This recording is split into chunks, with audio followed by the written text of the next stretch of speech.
मित्रांनो, परदेशात फिरण्याची आवड असलेल्यांसाठी आनंदाची बातमी आहे. कारण आता भारतातून बँकॉकला जाणे आणखी सोपे झाले आहे. आता तुम्ही बस आणि कार बाईक वापरून बँकॉकला जाऊ शकता.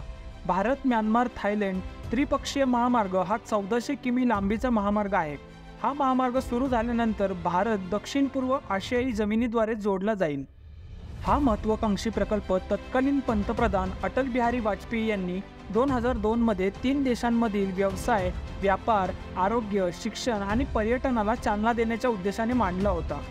या महामार्गाचा जास्तीत जास्त भाग भारतात असेल. ते कोलकात्यापासून सुरू होऊन उत्तरेकडील सिलिगुडीपर्यंत जाईल आणि नंतर कूचबिहार मार्गे सीमा ओलांडून आसामला जाईल.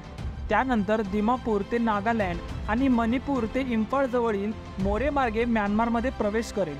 त्यानंतर म्यानमारमधील मांडले, नेपिडाव, बागो, यांगोंग आणि म्याववाडी या शहरांमधून ते माई सोट मार्गे थायलंडमध्ये प्रवेश करेल.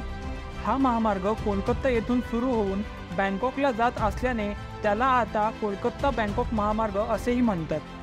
या त्रिपक्षीय महामार्गाचे सुमारे 70% बांधकाम पूर्ण झाल्याचे रस्ते वाहतूक आणि महामार्ग मंत्री नितीन गडकरी यांनी सांगितले.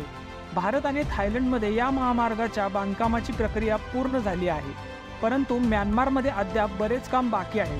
मात्र सर्वसामान्यांसाठी ते कधी कार्यान्वित होणार याबाबत कोणतीही माहिती देण्यात आलेली नाही. यापूर्वी डिसेंबर 2019 पर्यंत महामार्ग कार्यान्वित करण्याचे सरकारचे लक्ष्य होते.